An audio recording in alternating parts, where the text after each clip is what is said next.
दोस्तों, आप सभी का स्वागत है मेरे चैनल लर्निंग एंटिटी पे। यहाँ पे हम लोग रोजाना इंग्लिश टू हिंदी ट्रांसलेशन सीखते हैं। इसके अलावा हम लोग टेंस सीखते हैं। इसके अलावा प्रोनाउंसिएशन सीखते हैं और इंग्लिश के सेंटेंस को हिंदी में समझना मेन। इसके अलावा हम लोग पढ़ने का तरीका, कहाँ पे कमा है, कहाँ रुकना है, पार्शियली रुकना है या फुल स्टॉप रुकना है, ये सब हम लोग सीखते हैं। तो जैसा कि आप लोग मेरे चैनल पे देख सकते हैं, ऐसा मैंने ढेर सारे वीडियो मैंने ऑलरेडी अपलोड किए हुए हैं। तो आप लोग इसे ट्राई कीजिएगा, जाके चेक इन कीजिएगा। तो उसी सिलसिले में आज हम एक नया स्टोरी लेके मैं हाजिर हूँ, जिसमें हम लोग फिर से वन टू वन और लाइन बाय लाइन और वर्ड टू वर्ड हम लोग इसका ट्रांसलेशन करेंगे। और चूंकि ये मोरल स्टोरी है तो इससे हमें मोरल भी मिलने वाला है, लर्निंग भी मिलने वाली है एक स्टोरी के माध्यम से। तो हम लोग उसे सीखेंगे और पढ़ेंगे भी साथ में। तो आइए हम लोग शुरू करते हैं। इससे पहले मैं बता दूं, अगर वीडियो आपको पसंद आए तो लाइक कीजिएगा और सब्सक्राइब कीजिएगा। आपको सीखने में कुछ भी हेल्प अगर मिल रही हो तो इसमें ढेर सारे वर्ड मिलने वाले हैं। आप चाहें तो उसे नोट करके रख सकते हैं, अपने कॉपी पेन लेके बैठे उसमें नोट कर ले उसका मतलब भी, और सेंटेंस में कहाँ पे यूज हो रहा है आप इस चीज़ को भी सीखें। अगर मेरे वीडियो में कहीं पे कोई कमी दिखती है जिसे सुधारा जा सकता है तो आप मुझे कमेंट में बताएंगे, तो मैं अगले वीडियो में उसे सुधारने की कोशिश करूँगा। तो चलिए हम इसे शुरू करते हैं। इस स्टोरी को, इस स्टोरी का नाम है the ant and the grass hopper. जैसे कि आपको नाम से ही पता चल रहा है, द एंट मतलब चींटी, the ant and the grass hopper. Grass hopper का मतलब होता है टिड्डा। टिड्डा उसे बोलते हैं जो फसलों को खाने वाले जो कीड़े होते हैं, जो आप गर्मी के मौसम में देखते होंगे, जो उड़ते रहते हैं फसल पर बैठ के उसे खा जाते हैं, उन्हें टिड्डे बोलते हैं, उसे ही ग्रास हॉपर बोलते हैं। तो ये जो स्टोरी है एक चींटी और एक टिड्डे के बारे में है, जो हमें सीख देगी ढेर सारी। तो इससे हम लोग सीखेंगे अभी और अंग्रेजी भी सीखेंगे। जैसे देखिए, तो यहाँ से शुरू करते हैं। In the cold region near the northern most part of the world. In the cold region, in the cold region यानी रीजन का मतलब होता है क्षेत्र, और कोल्ड रीजन यानी कि ठंडे क्षेत्र में, नियर, नियर मतलब निकट के पास में, the northern most part of the world. Northern most मतलब जो बिल्कुल उत्तर के तरफ, उत्तर के तरफ जो बसा हुआ क्षेत्र है दुनिया के सबसे उत्तर में, पार्ट ऑफ द वर्ल्ड यानी दुनिया के। It was summer time. It was summer time का मतलब, समर मतलब गर्मी का मौसम, ये ग्रीष्म ऋतु, समर टाइम मतलब गर्मी का मौसम।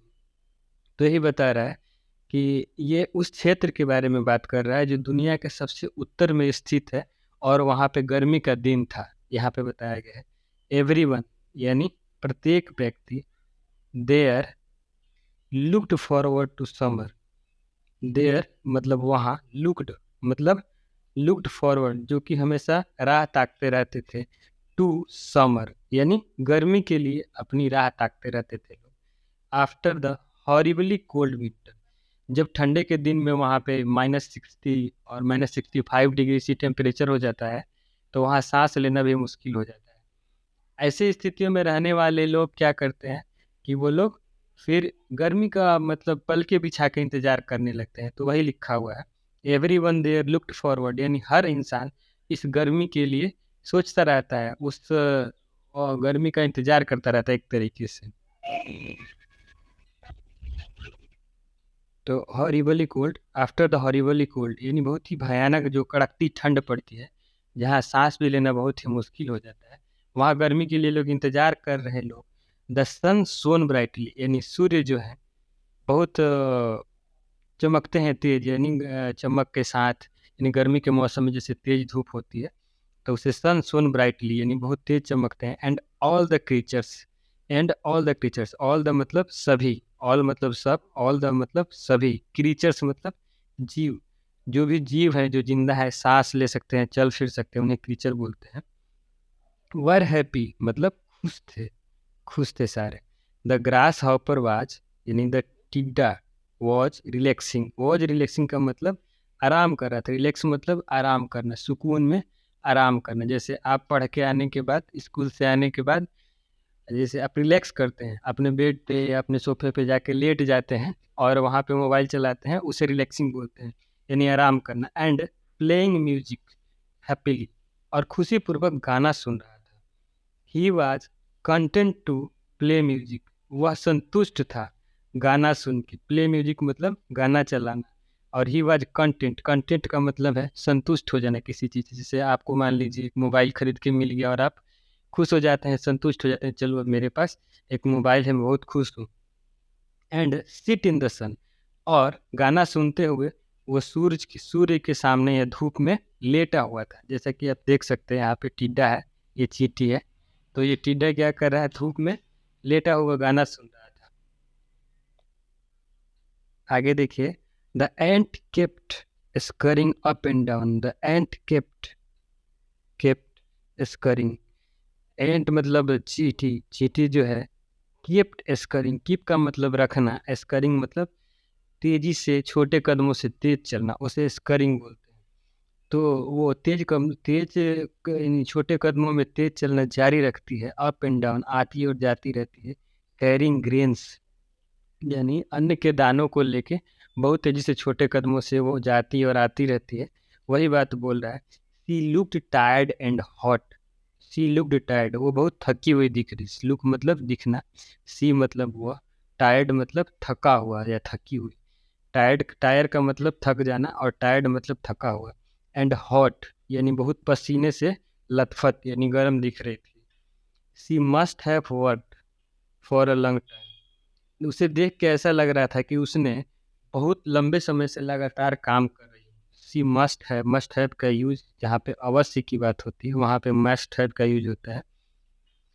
जैसे वो अवश्य रोया होगा, ही मस्ट हैव वेप्ट, तो वैसे ही है मस्ट हैव वर्कड, यानी कि वो अवश्य ही लंबे समय से काफ़ी काम की होगी, ऐसा यहाँ पे बताया गया है। Why are you bustling about this weather. अब देखिए, यहाँ टिड्डा उससे पूछ रहा है, the grasshopper asked the ant, यानी ग्रास हॉपर जो टिड्डा है वो चींटी से पूछता है। आस्क का मतलब पूछना, एंट मतलब चींटी, टिड्डा जो है चींटी से पूछता है, why are you bustling, why are you मतलब क्यों, बस्टलिंग मतलब व्यस्तता से कार्य करना, एकदम बिल्कुल डूब के सब कुछ भूल के काम करना, उसको बस्टलिंग बोलते हैं। About in this weather, about in this weather यानी कि इस मौसम में तुम इतनी व्यस्त होके काम क्यों कर रही, ऐसा टिड्डा जो है चींटी से पूछता है। तो चींटी क्या बोलती है, देखिए, द एंट रिप्लाइड, इससे क्या पता चलता है, द एंट, चींटी बोलती है, I am preparing for winter. Prepare का मतलब बनाना या तैयार करना, I am preparing for inter. जैसे नहीं बोलते मैं एग्जाम की प्रिपरेशन कर रहा हूँ, यानी कि मैं एग्जाम की तैयारी कर रहा हूँ, वैसे ही आई एम प्रिपेयरिंग मतलब मैं तैयारी कर रही हूँ, फॉर विंटर, ठंडी के लिए तैयारी कर रही हूँ।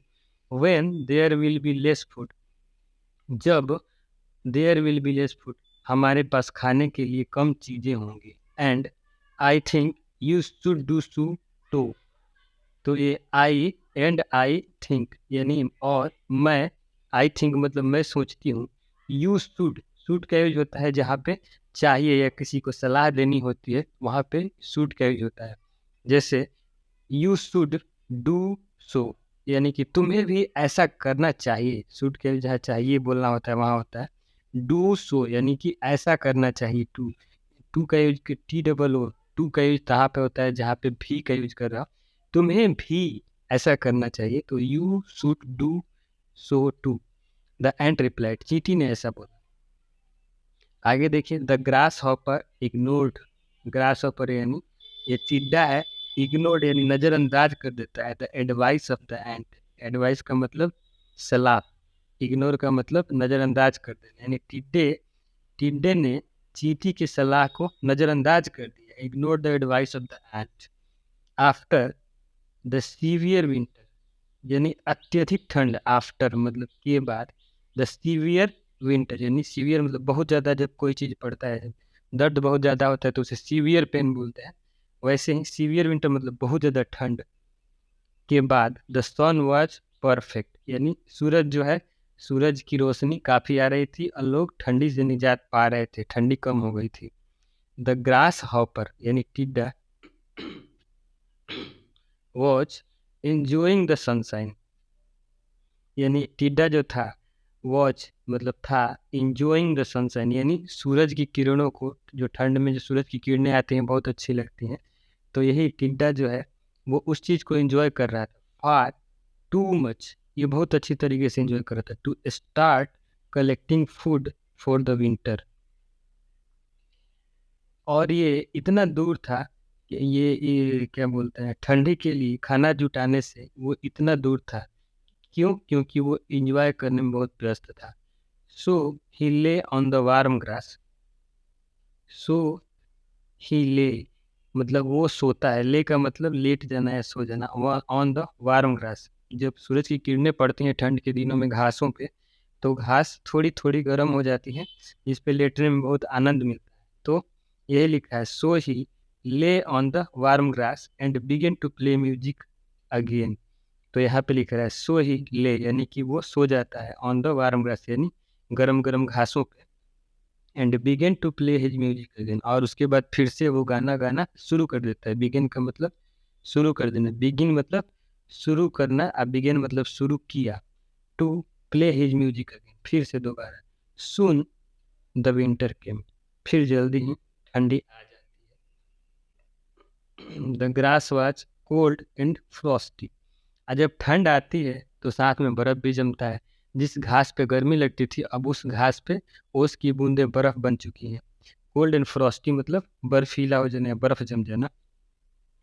And the wind howled across the field, और हवा, विंड मतलब हवा, हाउल का मतलब चिंघाड़ना, या हवा से जो आवाज़ निकलती है सन सन करके, जैसे आंधी तूफान आती है तो कैसा आवाज़ होता है, उसे हाउल्ड बोलते हैं। तो हाउल्ड अक्रॉस द फील्ड, अब उसी फील्ड में जहाँ पे वो टिड्डा सो के गाना गाया करता था गर्मी के दिनों में, अब वहाँ पे बर्फ हो गया था। हवाओं की आवाज़ इतनी खतरनाक हो गई थी, चिल्लाना, हाथियों के चिल्लाने जैसा। The ant was sleeping happily in her home, अब उस टाइम जब ठंड आ गया था, एंट वॉज स्लीपिंग, तो चींटी जो थी अपने घर में खुशी पूर्वक सो रही थी। एंट वॉज स्लीपिंग, स्लीपिंग मतलब सो रही थी, हैप्पीली मतलब खुशी पूर्वक, इन हर होम, इन हर मतलब वो अपने घर। तो जैसे गर्मी में टिड्डा जो था गाना गाता था फील्ड में जाके, वैसे ही ठंड में वो चींटी जो थी आराम से अपने घर में सो रही थी कुंडी लगा के। क्यों? क्योंकि वो गर्मी के मौसम में अपने लिए खाना जुगाड़ कर चुकी थी। Because her larder was full of corn, देखिए आगे, the in her home, because वो चींटी घर में क्यों सो पा रही थी? बिकॉज हर लार्डर, लार्डर का मतलब भंडार, जहाँ पे खाना को रखा जाता है उसे लार्डर बोलते हैं, वो full of corn and wheat, क्योंकि गर्मियों में वो अपने भंडार में ढेर सारे खाने की जुगाड़ पहले ही कर चुकी थी। सी न्यू दैट, वो जानती थी, that she had enough food to last the entire winter. She knew that यानी उसे पता था, सी हैड कि उसके पास, सी हैड एनफ मतलब काफ़ी यानी ढेर सारा, फूड मतलब खाने के लिए जो अनाज है या खाने का सामान है, चीनी है, मीठी चीज़ें जो चींटियाँ खाती हैं। टू लास्ट यानी मतलब लास्ट मतलब गुजारा होना, द एंटायर विंटर जो पूरे ठंड के लिए गुजारा उसके लिए कर सकता था। The grasshopper was starting to get hungry, grasshopper टिड्डा was starting to get hungry, जो टिड्डा था अब उसके भूखे रहने की शुरुआत हो गई थी। गेट हंग्री मतलब भूखे हो जाना, स्टार्टिंग मतलब शुरू हो जाना। He looked outside to see, वो बाहर देखा करता था, if there was grass to eat, अगर कहीं घास खाने को मिल जाए। अब चूंकि घास में वो बर्फ़ जम गए थे, जहाँ पे वो बैठा करता था गर्मियों में आसानी से घास मिल जाती थी, तो अब ठंड में नहीं मिल पाती थी, तो वो बाहर देखा करता था कि कहीं घास खाने को मिल जाए। But it was too cold, लेकिन बहुत ज़्यादा ठंड थी। इट वॉज टू कोल्ड मतलब बहुत ज़्यादा ठंड, for the grass outside to grow, इतना ज़्यादा ठंड थी कि ग्रास आउटसाइड टू ग्रो, कि बाहर के घास उग नहीं सकते थे। And so there was no food for the grasshopper, so मतलब इसलिए देयर वाज नो फूड, यानी कि कोई खाना नहीं था। देयर वाज नो फूड का मतलब कोई खाना नहीं। फॉर द ग्रास हॉपर, यानी टिड्डे के लिए कोई खाना नहीं बचा था। फॉर अ व्हाइल, कुछ समय के लिए, द ग्रास हॉपर यानी टिड्डा, वॉन्डर्ड यानी भटका, व्हाट टू डू कि क्या करूं, व्हाट टू डू मतलब क्या करूं। सडनली, अचानक, ही रिमेम्बर्ड दैट, उसे याद आया, that the ant would always have some food, कि उस चींटी के पास हमेशा खाने के लिए कुछ न कुछ रहता है। आंट वुड ऑलवेज हैव मतलब रखना, सम फूड मतलब कुछ खाने का सामान, कि उस चींटी के पास हमेशा कुछ न कुछ खाने का रहता है। So it went into the cold wind, कि वो एक जो ठंडी हवा बह रही थी ठंड के दिनों में, उससे होकर उससे होकर ये टिड्डा जो है निकलता है, and walk to the ant house, और फिर वो चींटी के घर में जाता है। आंट हाउस मतलब चींटी का घर, वॉक मतलब टहल के जाना या दौड़ के जाना, विंड मतलब हवा, कोल्ड विंड मतलब बहुत ठंड हवा। अब इसके आगे देखते हैं। अब वो टिड्डा चींटी के घर में पहुंचता है, फिर उससे बोलता है, प्लीज यानी कृपया, may I have some your food, क्या मुझे तुम्हारा कुछ खाने में से जो तुम रखी हो उसमें से कुछ मिल सकता है। मे मतलब होता है वहाँ पे यूज होता है जहाँ पे आप कोई संभावना व्यक्त करते हैं, यानी कि हो सकता है, जैसे मे गॉड ब्लेस यू, भगवान आपको आशीर्वाद देवे, या फिर ऐसे may be may be colder today, यानी आज का दिन हो सकता है कि ठंड हो। तो जहाँ पे आप संभावना आशंका व्यक्त कर रहे होते हैं वहाँ पे मे का यूज़ करते हैं। May I have some of your food, क्या मुझे तुम्हारे खाने में से कुछ मिल सकता है। सम मतलब कुछ, योर फूड मतलब तुम्हारे खाने में से। The grasshopper begged, beg का मतलब होता है भीख मांगना। ग्रास हॉपर मतलब टिड्डा, टिड्डा ने उससे एक तरीके से भीख मांगा। द ऑल्ट वॉज एंग्री, वो चींटी बहुत गुस्से में थी। एंग्री मतलब गुस्सा होना। एंड इरिटेटेड, और चिढ़ी हुई थी। Because she had worked very hard, क्योंकि उसने उस ठंड में, जब नहीं उस गर्मी के दिन में, जब टिड्डा फील्ड में बैठ के घास पे, गर्म घास पे गाना गाता था, अब वहीं पे वो चींटी बहुत हार्ड मेहनत करके इधर उधर दौड़ के दिन भर और खाना जुटाती थी, to collect enough food for a long winter months ahead, जो आने वाले मुश्किल ठंडी के लिए वो खाना का जुगाड़ करती थी। उस टाइम वो गाना गाया था, इसलिए वो काफ़ी चिढ़ी हुई थी इस बात को लेके कि वो गाना गाता था और फिर खाना मांगने के लिए। If you hadn't been too so lazy, फिर चींटी बोलती, if you hadn't been so lazy, अगर तुम इतने आलसी नहीं होते। इफ मतलब यदि, जहाँ यदि होता है वहाँ इफ का यूज करते हैं। यू हैड नॉट, अगर तुम इतने आलसी नहीं होते। And had prepared for the winter, अगर तुम ठंड के लिए उस टाइम कुछ खाना जुगाड़ किए होते। एज आई हैड सजेस्टेड, जैसा कि मैंने तुम्हें ऐसा सलाह दिया था। यू वुडंट भी हंग्री नाउ, तुम अभी भूखो नहीं मरते। यू वुडंट, वुडंट का मतलब फ्यूचर के लिए यूज किया जाता है। यूडंट भी यानी तुम भूखो नहीं मर रहे होते। I don't have any extra food for you, चींटी फिर बोलती है, आई डोंट हैव, मेरे पास नहीं है मतलब रखना, मेरे पास नहीं रखा हुआ है। Any extra food for you, कोई अतिरिक्त खाना तुम्हारे लिए मेरे पास नहीं रखा है। The ant went back to her warm fire and stocked cupboards, फिर चींटी फिर दोबारा से आ जाती है अपने उस गर्म घर में जहाँ पे वो रहती थी, वहाँ पे आ जाती है। And stocked cup board, living the lazy house, उसके बाद वो अपने घर में घुस जाते हैं। लिविंग मतलब छोड़ते हुए, द लेजी ग्रास होकर out out in the cold, यानी अपने घर से बाहर जो आके वो बात कर रही थी, वो टिड्डा को बाहर ही छोड़ के, उस लेजी टिड्डा को बाहर छोड़ के और फिर से अपने घर में घुस जाती है।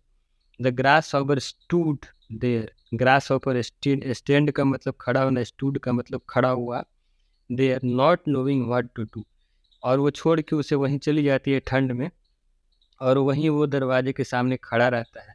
There not knowing what to do, और ये नहीं समझ पा रहा था कि मुझे क्या करना चाह, अब क्या करना है या क्या करना चाहिए। नोइंग मतलब जानना, और व्हाट टू डू मतलब क्या करना है।